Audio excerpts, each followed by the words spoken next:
صلی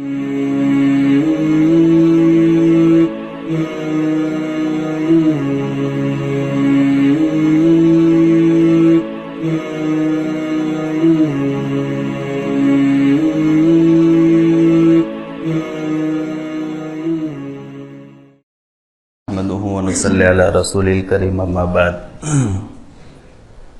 محترم بزرگوں، بھائیوں اور دوستوں، اللہ رب العزت نے ہمیں عارضی طور پر دنیا میں رکھا ہے۔ ایک وقت آئے گا کہ ہمیں دنیا چھوڑ کر کے جانا۔ لاکھوں کروڑوں لوگ چلے گئے، ہمارے گاؤں میں سے، ہمارے محلے میں سے، ہمارے گھروں میں سے بہت سارے رشتہ دار چلے گئے۔ ایک وقت آنا ہے کہ ہمیں بھی یہ دنیا چھوڑ کر کے جانا۔ دنیا نے کسی کو ساتھ نہیں دیا اور نہ دنیا کسی کو ساتھ دے گی۔ دنیا کو قرآن کریم میں دھوکے کا سامان کہا گیا، متاع الغرور، یہ دھوکے کا سامان ہے۔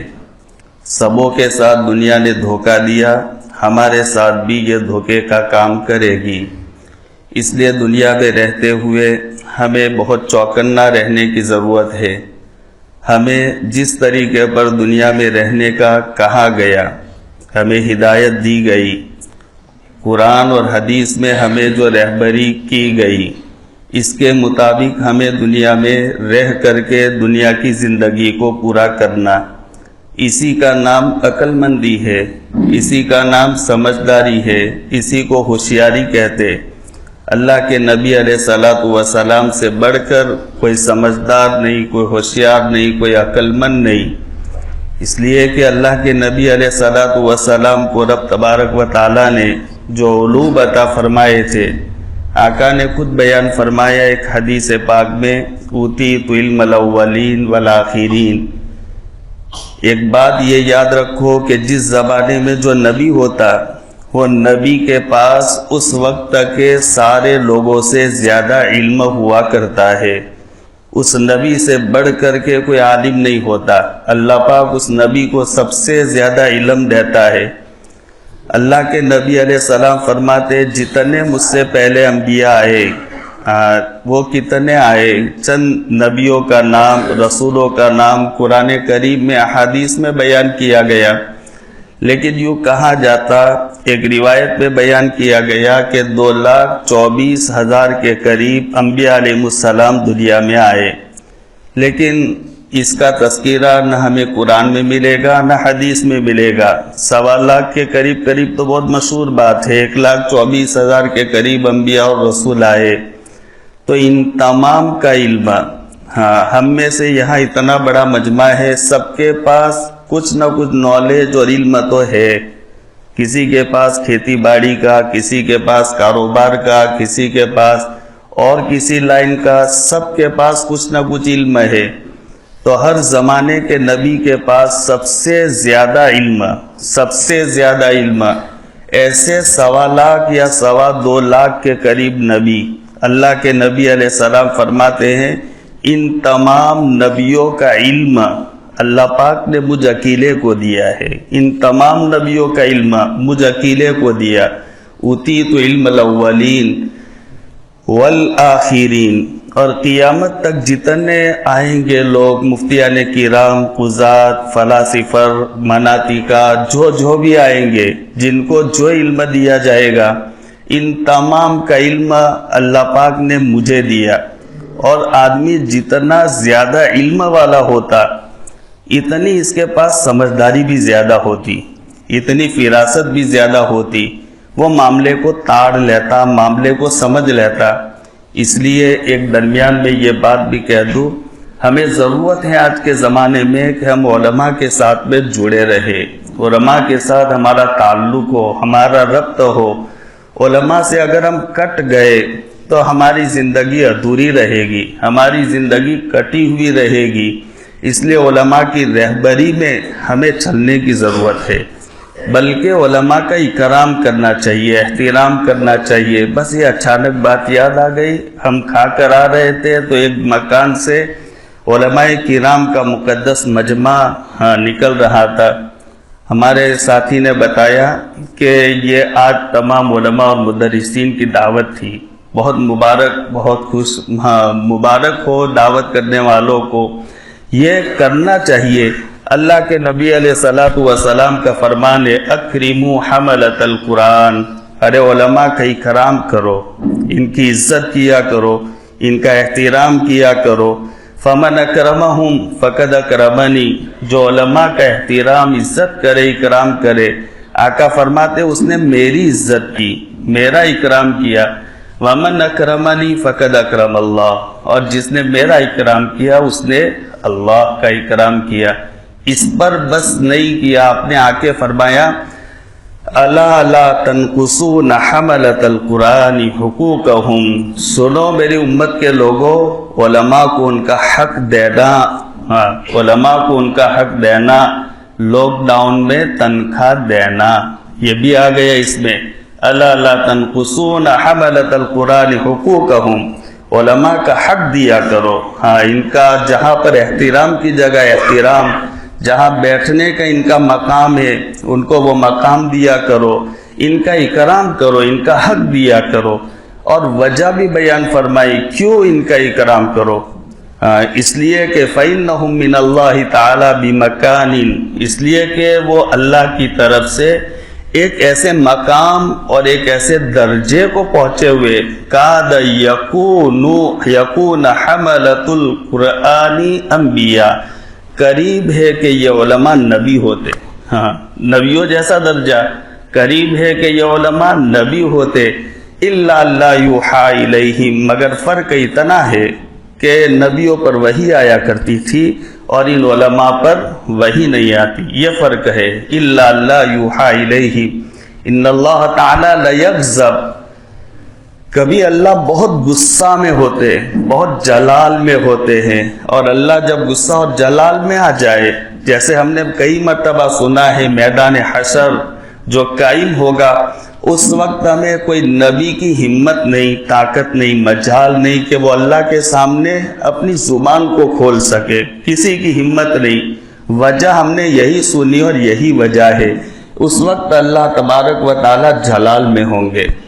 آج قرآن کو آپ پڑھے، کھولے، قرآن کی تفسیر کا آپ مطالعہ کرے.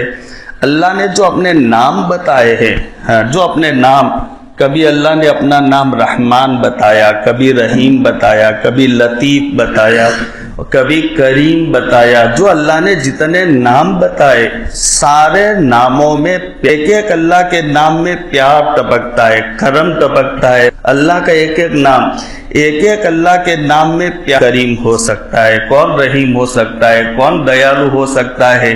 زیادہ تو کون کریم ہو سکتا ہے، کون رحیم ہو سکتا ہے، کون دیالو ہو سکتا ہے.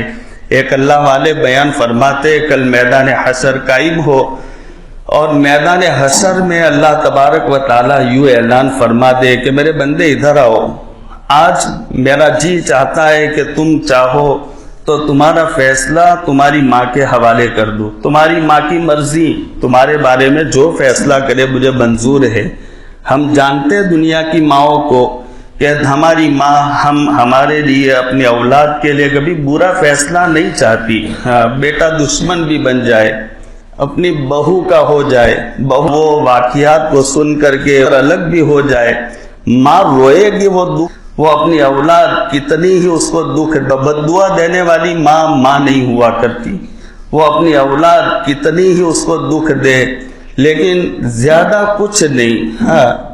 ایک شاعر یوں کہتے ہیں کہ ماں بہت زیادہ غصے ہو تو وہ رو پڑتی ہے. واہ واہ، بہت اچھی پیاری بات انہوں نے کہی. واقعی میں ماں وہی ہے. بہت زیادہ غصہ ہو تو وہ ماں رو پڑتی ہے، رو کر کے اپنا غصہ خالی کر دیتی. لیکن وہ ماں زبان سے اپنی اولاد کے لیے بددعا کا جملہ نہیں نکالتی. اپنی اولاد کے لیے ہر وقت میں اچھائی چاہے گی. اپنی اولاد کے حق میں اللہ سے وہ نیک دعائیں کیا کرے گی. تو ماں تو برا نہیں چاہتی.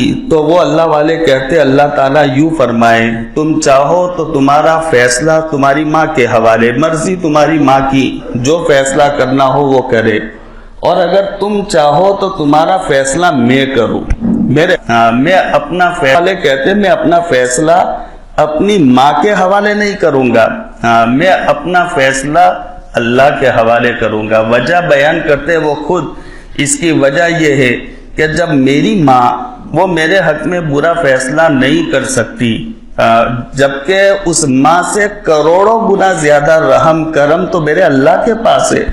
اللہ اس سے زیادہ کروڑوں گنا رحیم کریم ہے اپنے بندوں کے ساتھ۔ جب میری ماں کے پاس تھوڑا سا رحم کا حصہ، کرم کا حصہ آیا تو وہ ماں میرے لیے برا فیصلہ نہیں کر سکتی، تو اتنا بڑا کریم رہی اللہ وہ میرے لیے کیسے برا فیصلہ کر سکتا ہے؟ وہ اللہ بہت بڑا کریم ہے۔ لیکن کبھی کبھار اللہ پاک غضب میں آتے ہیں، کبھی کبھار اپنا جلال، اپنا پاور، اور وہ اوریجنل پاور اللہ پاک قیامت کے دن دکھلائیں گے۔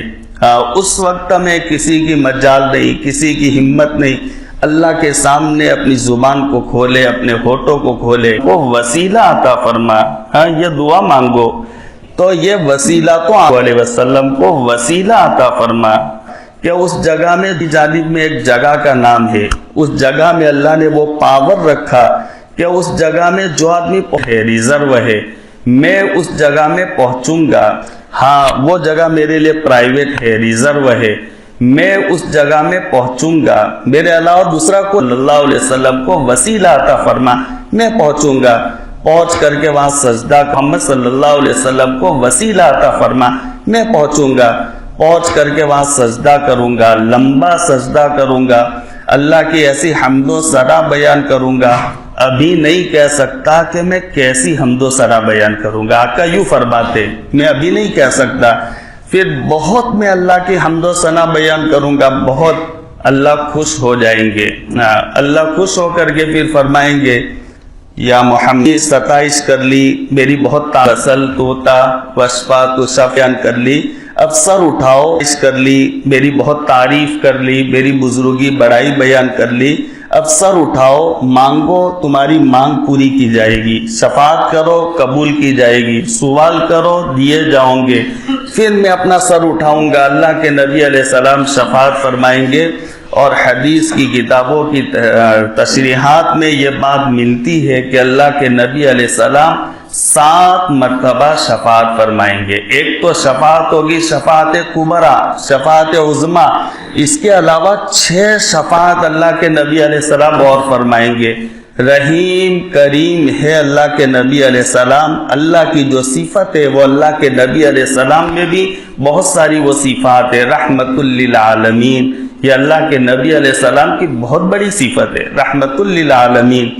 اس وقت نبی کا رحم جوش میں آ جائے گا، اللہ کے حضور اس میں رہیں گے اور ہمیشہ رہیں گے، جہنم میں رہیں گے، خالدین فیہا ابدا، اس میں رہیں گے اور ہمیشہ رہیں گے۔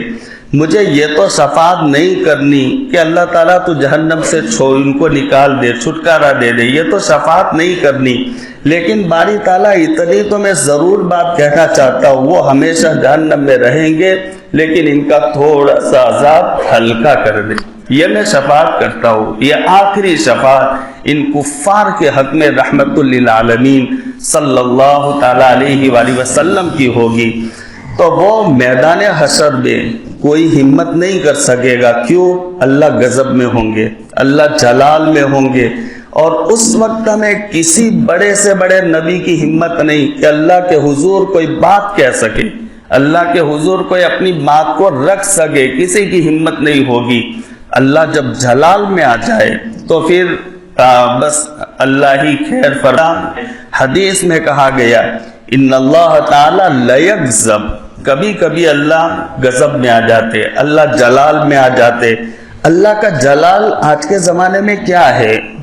اللہ کا جلال یہ ہے کبھی دوسروں کو ہمارے اوپر مسلط کر دیا، ہماری مسجدوں کو وہ ڈھا رہے، ہمارے مدرسوں میں قفل تالے لگ رہے، ہمارے کاروبار کو اجاڑے جا رہے، ہماری نسلوں کو ختم کیا جا رہا، ہمارے بچوں کو کبھی توپوں کے دہانے کھڑا کر کے ان کو ختم کر دیا جا رہا، یہ اللہ کے غضب کی علامت ہے، اللہ کے غصے کی علامت ہے۔ اللہ پاک غصہ اور ناراض ہوتا پر چلاتے نہیں، یہ اللہ کے غصہ کی علامت ہے۔ سردی گرمی کا موسم یہ برابر چلاتے نہیں، یہ اللہ، یہ حدیث میں کہا گیا ان اللہ تعالی لیغضب فتسلم الملائکہ، یہ حدیث میں کہا گیا ان اللہ، قاری پر قرآن کی خدمت، اچانک اللہ کی نظر ایک عالم پر پڑ جاتی، ایک قاری پر، قرآن کی خدمت کرنے والے پر، ایک حافظ پر، ایک مفسر کا میں حملۃ القرآن اولیاء اللہ فمن والا ہے وہ عالم کا مقام ہے۔ حملۃ القرآن اولیاء اللہ فمن والاہم فقد والا اللہ ومن عاداہم فقد عاد اللہ، حدیث میں کہا گیا عالم اللہ اس کا والا اللہ، جو ان علماء سے دوستی کرے گا، پیار کرے گا، اللہ اس کو بھی اپنا محبوب بنائے گا، اپنا دوست بنائے گا۔ فمن عاداہم فقد عاد اللہ، اور جن علماء کو دشمن بنائے گا اللہ اس کو آیت کرے، جو رہبری کرے، علماء کی رہبری میں چلے، علماء جو ہمیں ہدایت کرے، جو رہبری کرے، علماء کی ٹانگ کھینچنے والا علامہ رشید احمد گنگوہی علیہ رحمہ ایک بہت بڑے زبردست محدث بھی تھے، فقیہ بھی تھے، اور بہت زبردست صاحب کشف آدمی گزرے ہیں۔ ان کو بہت دور کی بات بہت ساری کتابوں میں بیان کیے گئے، اللہ کی طرف سے ان کو بہت دور کی بات دکھائی دیتی تھی، ایسا ہونے والا پہلے سے، ان کے سامنے پیچھے پردوں کو کھول دیا جاتا، کیا ہونے والا وہ ان کو اللہ پاک دکھائی دیتے۔ یہ کشف ہوتا، صاحب کشف یہ بزرگ تھے، وہ قسم کھا کر بیان فرماتے۔ علامہ رشید احمد گنگوہی علیہ رحمہ جو علماء کو برا بلا کہتا ہے، دیکھیے اللہ کی طرف سے مجھے یہ کہلوایا جا رہا ہے، جو میں کہتا فرمائے۔ علامہ رشید احمد گنگوہی علیہ رحمہ بیان فرماتے، کوئی اس پر عمل کی توفیق عطا فرمائے۔ علامہ رشید احمد گنگوہی علیہ رحمہ بیان فرماتے کہ جو عالم کو برا بلا کہتا ہے، عالم کی ٹانگیں کھینچتا ہے، ان میں کیڑے نکالتا ہے، عالم کے عیوب کو تلاش کرتا، وہ مر جائے تو اس کی قبر کھول کر کے دیکھ لو، اس کا چہرہ قبلہ سے ضرور ہٹا ہوا ہوگا، قبلہ سے اللہ اس کا چہرہ ہٹا لیں گے۔ اور میں ابھی بیان کر سکتا ہوں آپ کو علامہ رشید احمد گنگوہی کے مکاشفات، تو آپ کو سمجھ میں آ جائے کہ اللہ ان کو کیسی کیسی باتیں سمجھا دیا کرتا تھا۔ بعد ایسے اللہ کے ولی گزرے، اللہ ان کو سمجھا دیتے، انہوں نے دیکھا ہی یہ بات، کس کے قبر میں چہرہ پھیرا ہوا، کس کے قبر میں سے چہرہ ہٹ گیا قبلہ کی طرف سے، دیکھا۔ پھر اس کے بعد آپ نے اور بہت سو نے سنا ہے، جو وقت کے بہت بڑے ولی، قطب، ابدال، غوث میں سے عمر قدو، ان کے بیانات آج بھی کتاب میں، اور بہت سو نے سنا ان کا، پالن پوری نور اللہ عمر قدو، ان کے بیانات آج بھی کتاب میں، اور بہت سو نے سنا، ان کانوں سے سنا۔ حضرت فرماتے جو علماء کے پیچھے پڑتا ہے اللہ پاک ان کی نسلوں میں سے علم کو اٹھا لیتا ہے۔ اس کے گھر میں جاہل پیدا ہوں گے، سب اوباش پیدا ہوں گے، حافظ اس گھر میں نہیں ملے گا، عالم اس گھر میں نہیں ملے گا، سب سے پہلا عذاب اس پر یہ مسلط کر دیا جائے گا۔ خیر میرے بھائیوں، میں یہ کہہ رہا تھا، یہ درمیان میں بات آ گئی، یہ زندگی ہمیں ایسی گزار دی جیسے ہمیں کہا گیا، قرآن اور حدیث میں ہمیں کہا گیا ایسی زندگی گزار کر کے ہمیں یہاں جانا۔ وہ زندگی کون بتائے گا ہمیں کیسی گزارنی؟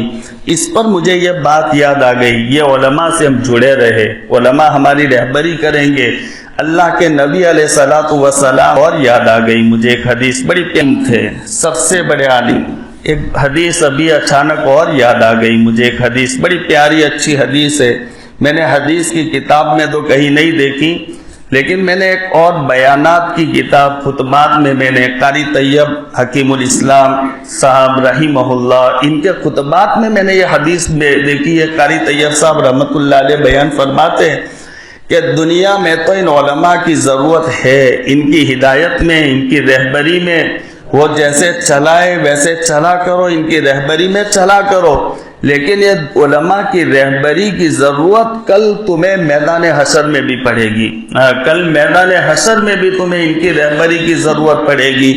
یہی علماء ہوں گے جو ہمارے رہبر بنیں گے، جو ہمیں راستہ دکھانے والے، ہمارے دلوں میں یہ بات ڈالنے والے، کہنے والے کہ جاؤ اب بہت زیادہ تم تپش میں ہو، بہت اللہ پاک یہ اعلان فرمائیں گے بھائی مجمع میں، اللہ کی طرف سے ایک اعلان ہوگا کہ اللہ پاک یہ اعلان فرمائیں گے چیزوں مجمع میں جتنے نابینا ہیں، اندھے ہیں، ہم نے ان کی پیاری چیزوں کو لے لیا تھا۔ حدیث میں کہا گیا ہے آنکھوں کو حبیبتئی، پیاری چیزیں، یہ پیاری چیزوں کو ہم نے لے لیا تھا، بہت بڑی آزمائش میں، بہت بڑے امتحان میں ہم نے ان کو دنیا میں رکھا تھا۔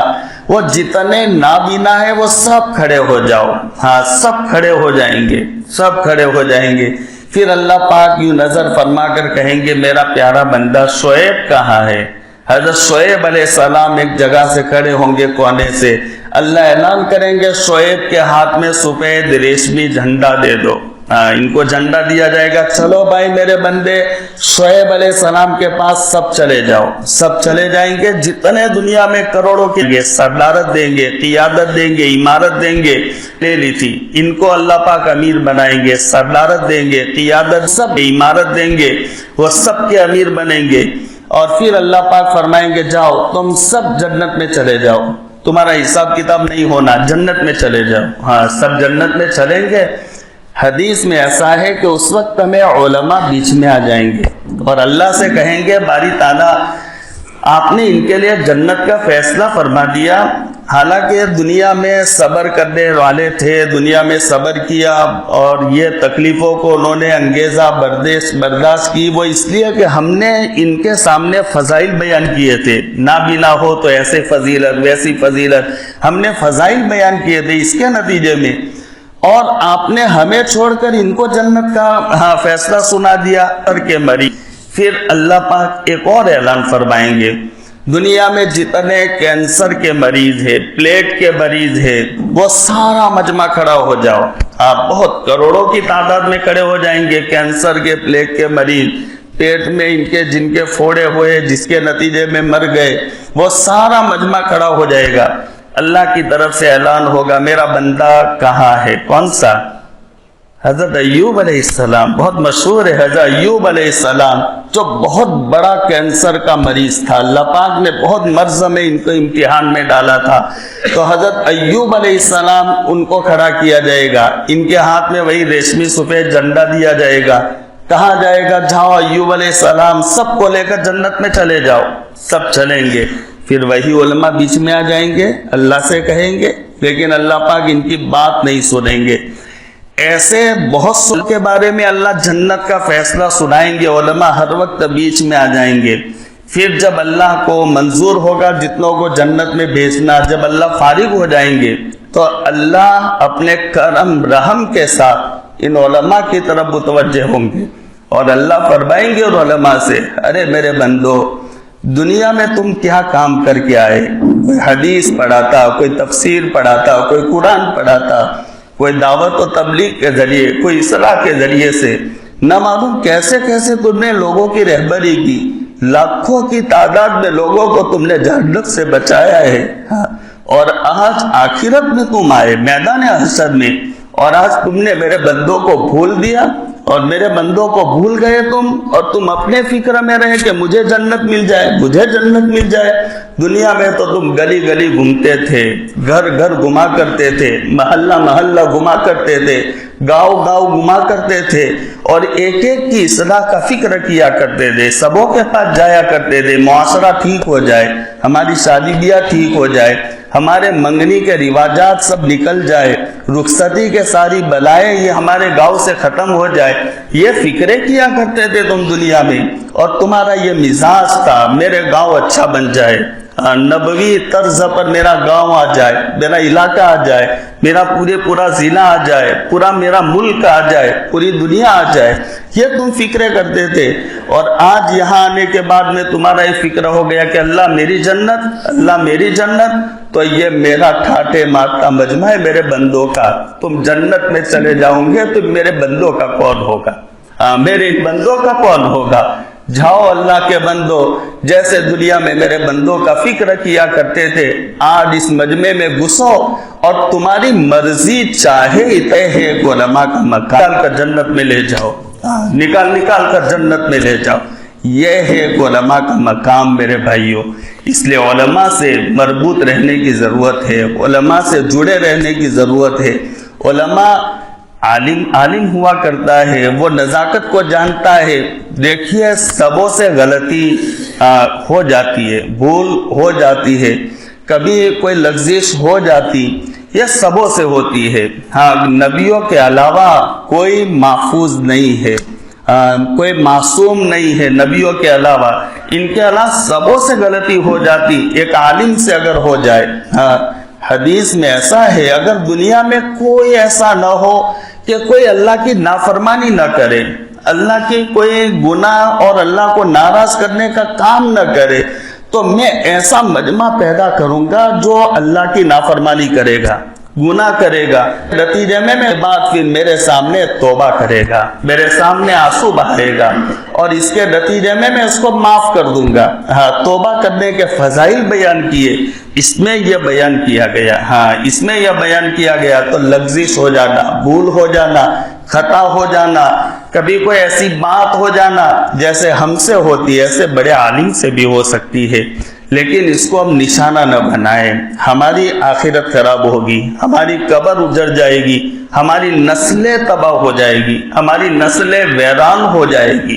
ہاں، نسلیں ویران ہو جائے گی۔ اس لیے علماء سے ہم جڑے رہے، مربوط رہے۔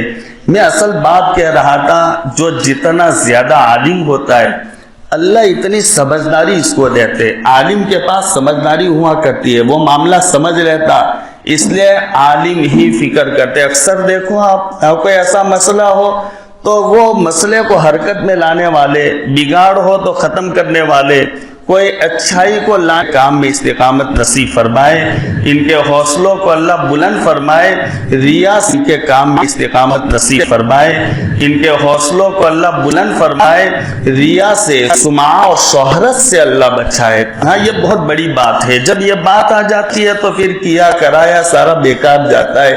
اللہ کی رضا کے لیے ہر کام ہونا چاہیے، میرا اللہ راضی ہو جائے، بس یہ مقصد ہونا چاہیے۔ اس مقصد کے ساتھ میں جو اٹھے گا، جیسے میں نے یہی مسجد میں شاید اور اکثر جگہ میں کہا کرتا ہوں، حضرت مفتی شفیع صاحب رحمت اللہ علیہ یہ بیان فرماتے، ایک ان کا بہت پیارا ملفوظ ہے کہ جو آدمی حق بات کہے اور حق بات ہو اور کہنا حق نیت سے ہو، اور جس کو کہا جا رہا ہے تو کہنے کے موقع پر حق موقع، تو اب میں تینوں باتوں کو جوڑ کر کہتا ہوں، حق بات حق نیت سے حق موقع پر کہے، جب کہنے کا موقع ہو اس وقت تک کہی جائے۔ تنہائی میں لے جا کر کوئی بات سمجھانے کا موقع ہے تو اس کے کندھے پر ہاتھ رکھ کر تنہائی میں لے جاؤ، کہو۔ یہی بات امام شافعی علیہ رحمہ نے بیان فرمائی ہے کہ اگر مجمع میں کسی کو کہہ دیا جائے، ارے بھائی کیا کرتے ہو تم، تمہارا کاروبار کیسا، تمہاری کھیتی باڑی کیسی، ارے تمہارے گھر میں تمہاری عورتیں مذکورات کا خبر نہیں رکھتے تم، تو یہ نصیحت نہیں، فضیحت۔ اس کو مجمع کے سامنے تم ذلیل کر رہے، رسوا کر رہے، وہ تمہاری بات قبول نہیں کرے گا، مانے گا نہیں، تمہارا دشمن بنے گا۔ اور وہی بات کہہ لو اور مجمع چھٹ جائے، اکیلا رہ جائے، یا اس کے کاندھے پر ہاتھ رکھ کر اکیلے لے جاؤ، ارے بھائی اپنے گھر پر بھی نظر رکھو۔ ہاں، آپ کے گھر میں ہم نے ایسا سنا، دیکھیے میں صرف آپ یہ اپنے کاروبار میں یہ خیال رکھے، تو یہ بات آپ کی نہ، اس کا خیال رکھے، آپ یہ اپنے کاروبار میں یہ بات قبول کرے گا، یہ بات آپ کی نصیحت بنے گی، وہ قبول کرے گا، ہاں وہ بات قبول کرے گا، نصیحت بنے گی، اس کی زندگی کی اصلاح یہ اس کے ذریعے سے ہو سکتی ہے۔ اس لیے یہ علماء جو کام کر رہے، اللہ پاک ان میں اخلاص عطا فرمائے۔ اخلاص کے بغیر تو ہر کام بیکار ہے، ہر کام اللہ کے یہاں پر اس کا کوئی مقام اور مرتبہ نہیں ہے۔